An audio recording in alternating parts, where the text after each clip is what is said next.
The system is currently undergoing some serious maintenance vibes, with Fairy absolutely obsessing over cleaning up redundant data like a total neat freak.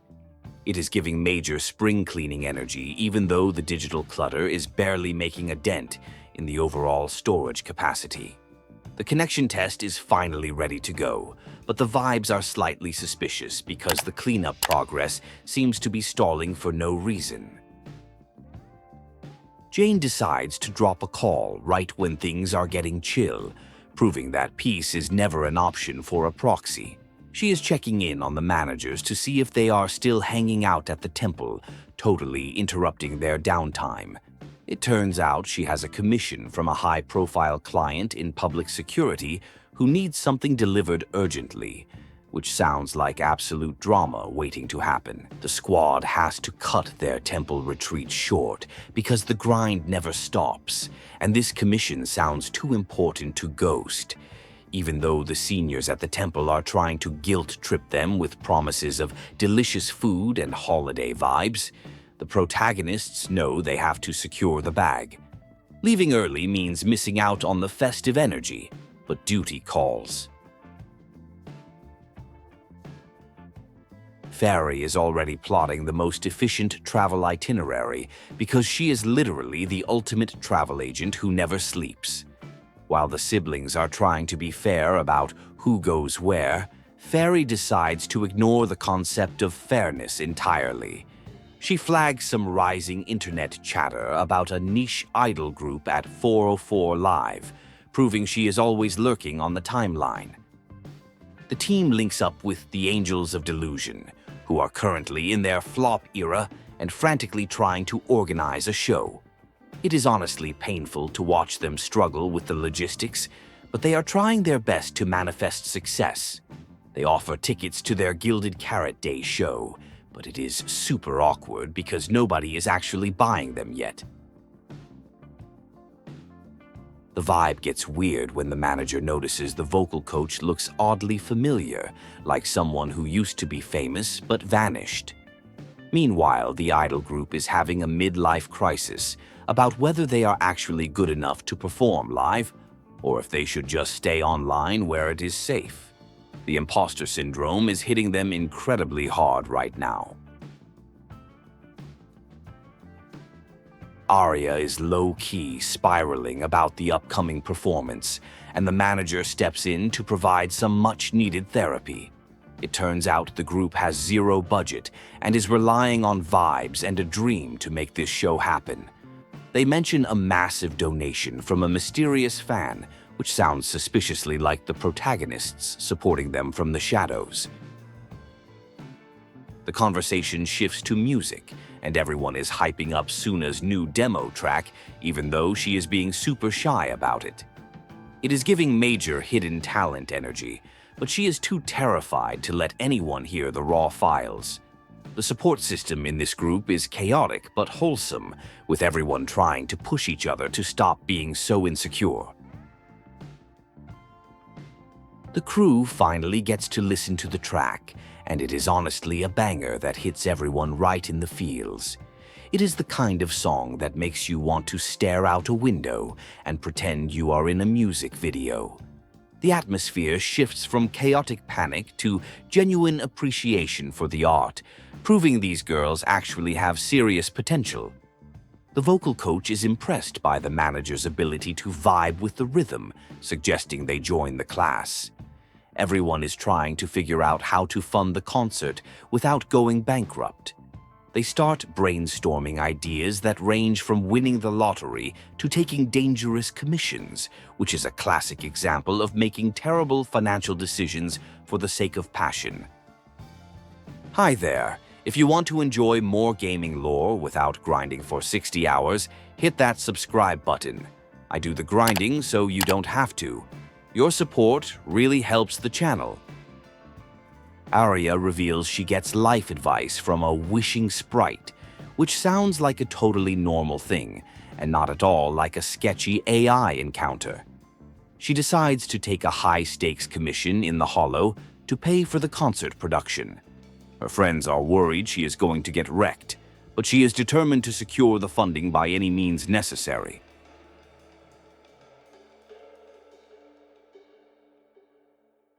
The vocal coach pulls the managers aside to spill the tea about this mysterious Wishing Sprite entity. She is worried Aria is being catfished by a rogue AI and asks the protagonists to investigate. It is giving major stranger danger vibes, and the fact that Aria trusts this voice blindly is a massive red flag that needs to be addressed immediately.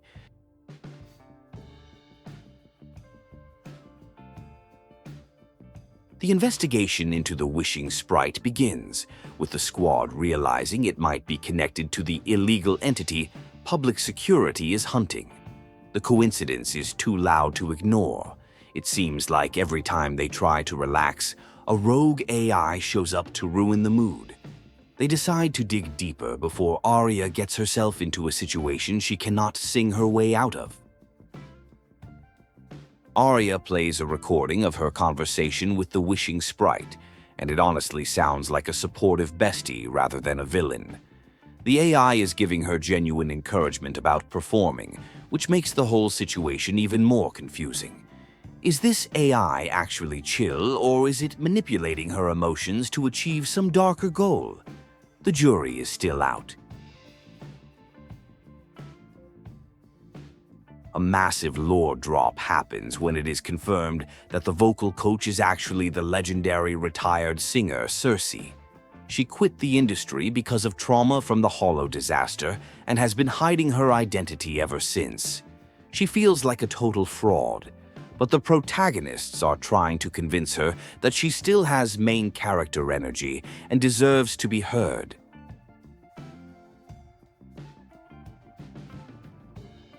Circe reveals she used a vocal double back in the day, which is the tea of the century. She feels guilty about deceiving her fans and has been carrying this secret for years. The protagonists promise to keep her secret, proving they are the ultimate confidants. It is a heavy emotional moment that explains why she is so protective of the new idol generation. Back at the video store, Fairy confirms the Wishing Sprite sounds suspiciously like a high-level AI. Just as they are discussing the threat, Jane arrives with the client, bringing the drama straight to their doorstep. The atmosphere shifts from investigation mode to serious business as the law enforcement connection becomes undeniable. The stakes are officially raised.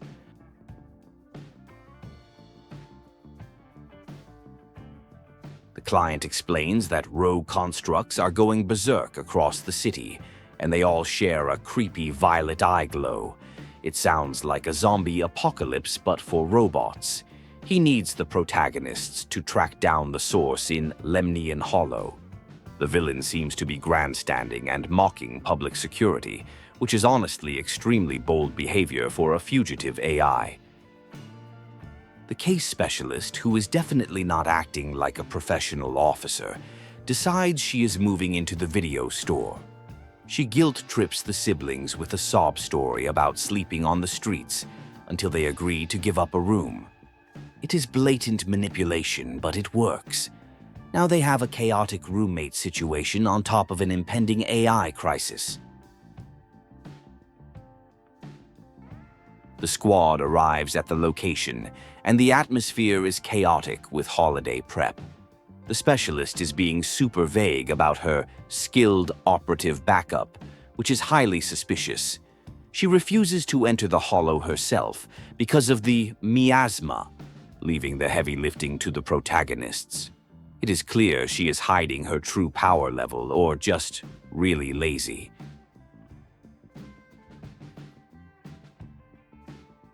Back at the temple, the seniors are gossiping about strange occurrences, but everyone is too focused on the holiday to care about potential threats.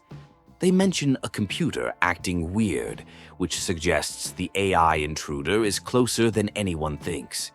The protagonists realize they need to solve this quickly before the holiday gets ruined by a digital poltergeist.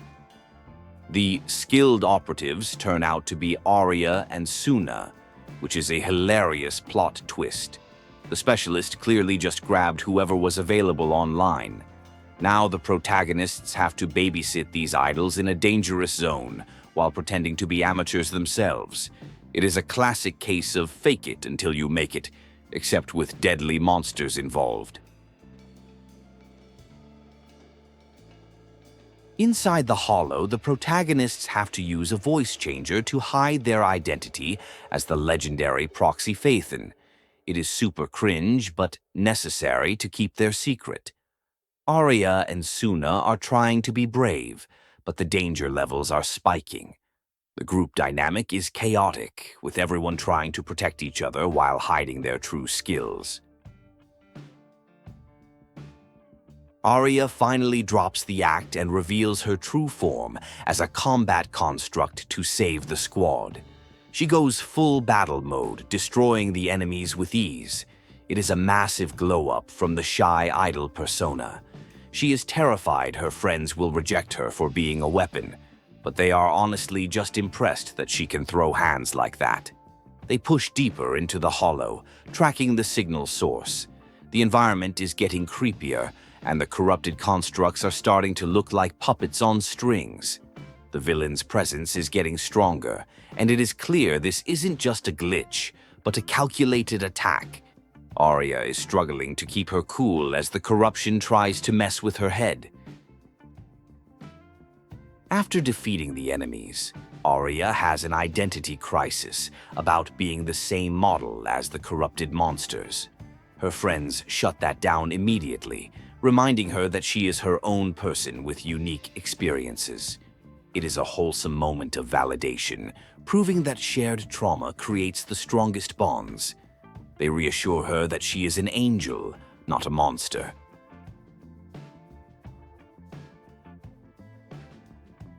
Aria confesses her backstory about being a discarded war machine who woke up to Circe's singing. It is a tragic origin story that explains why she is so obsessed with music. She feels like she is living on borrowed time and doesn't deserve happiness. The wise master gives her some sage advice about letting go of the past, which she desperately needs to hear. Aria decides she needs to quit the group temporarily to fix her glitch. Fearful she will hurt her friends, she is trying to be noble, but it just comes across as self-sacrificing angst.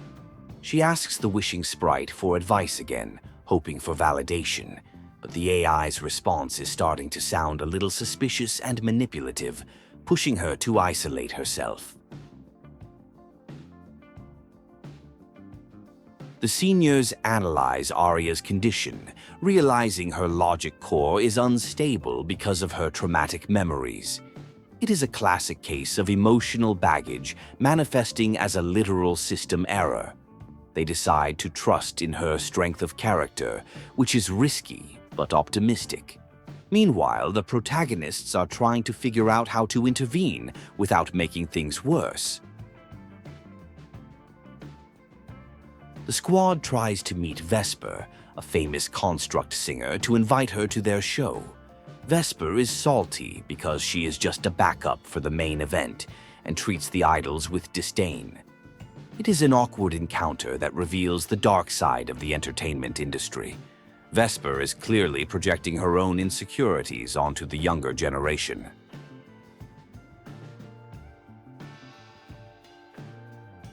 Aria realizes that Vesper knows Circe, and the pieces of the puzzle start falling into place. It is a small world after all.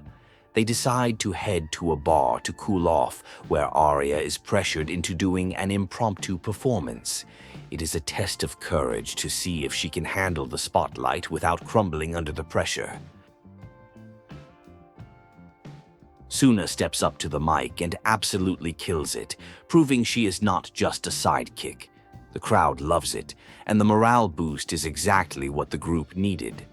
Aria watches with pride, but also a hint of sadness, thinking the group might be better off without her. It is a bittersweet moment of success mixed with impending separation anxiety. Suddenly, the network crashes, and the rogue AI, Yokai, invades the HDD system. It starts roasting Fairy for being a servant to humans, acting totally superior. Yokai reveals it was behind all the recent chaos and is planning a massive disruption for the holiday. It is a full-on digital home invasion, and Fairy is struggling to kick the intruder out. The protagonists realize that yokai is the same entity as the Wishing Sprite, which means Aria has been taking advice from the villain this whole time. It is a terrifying realization that they have been played. They decide they need to bring in public security because this is way above their pay grade. The clock is ticking before yokai makes its next move. Yokai fully unmasks itself to Aria, gaslighting her into believing she is a weapon and nothing more. It tells her she will never be a real idol because she lacks a human soul. The manipulation is brutal, aiming to break her spirit completely. Aria starts to lose control, succumbing to the dark programming that yokai is activating within her logic core. Aria goes berserk during rehearsal, attacking her friends. Jane steps in to neutralize the threat, proving why she is a top-tier agent. It is a heartbreaking scene as Aria fights against her own body. Jane threatens to take Aria away for scrapping, but gives the friends a chance to save her first. It is an ultimatum. Fix her now or lose her forever. The squad dives into Aria's mind to save her from the digital darkness. They shout encouragement, reminding her that she is loved and that her past doesn't define her. It is the ultimate power of friendship moment. They break through yokai's firewall with sheer emotional honesty, pulling Aria back from the brink of total system failure. Aria finally rejects the villain's narrative and reclaims her identity. She visualizes her ideal stage and performs mentally, overwriting the combat protocols with her passion for music. It is a massive victory for free will. She wakes up, fully in control, and apologizes for scaring everyone. The group hug that follows is well-earned and incredibly wholesome. The client, Syrian, shows up at the video store and drops a bombshell. He wants to borrow Fairy because she and yokai are essentially twins. The protagonists refuse to hand over their AI bestie, standing their ground against the authorities. It is a tense standoff, but Syrian backs down, opting to cooperate instead of forcing the issue. He leaves them with data to help stop yokai. Seth and Syrian have a chaotic sibling interaction that reveals Syrian actually cares deep down, despite acting like a cold bureaucrat. It adds some nice depth to the characters. Meanwhile, the team realizes yokai has pivoted to a new plan involving the broadcast system. The villain is not giving up, aiming to ruin the holiday for the entire city.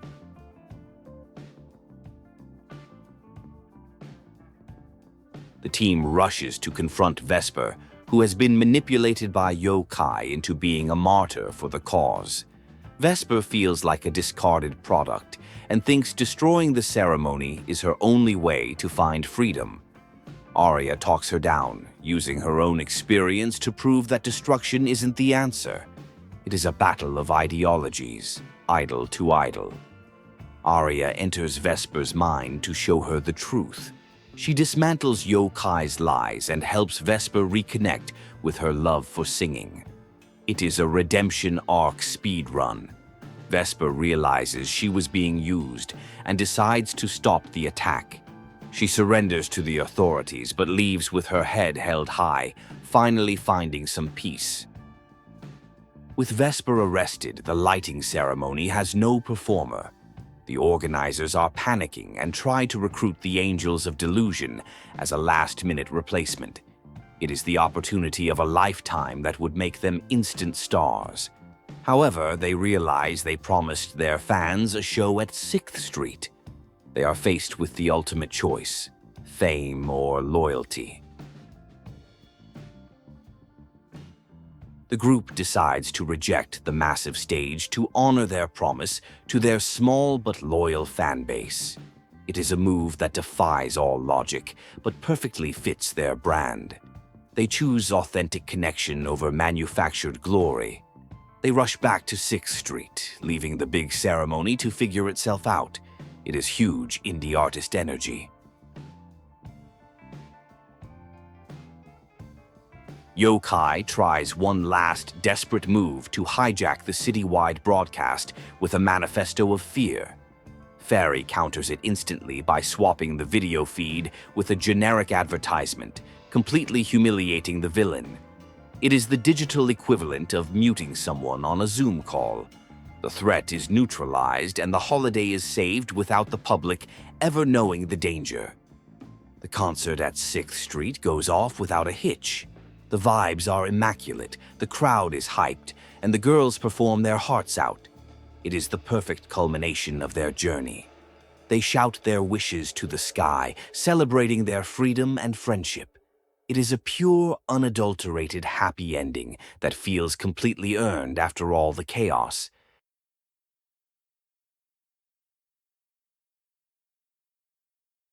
In the aftermath, Fairy reveals that Yokai was actually a commander unit from the old wars, and they have a strange sort of kinship. It suggests a complex relationship between the AIs that goes beyond simple enmity. The story wraps up with everyone sending holiday greetings, solidifying the bonds they have built. The future looks bright, noisy, and full of potential. Gaming lore is long and confusing, but I break it down every week. Subscribe so you never miss a plot twist or hidden detail. Thanks for watching.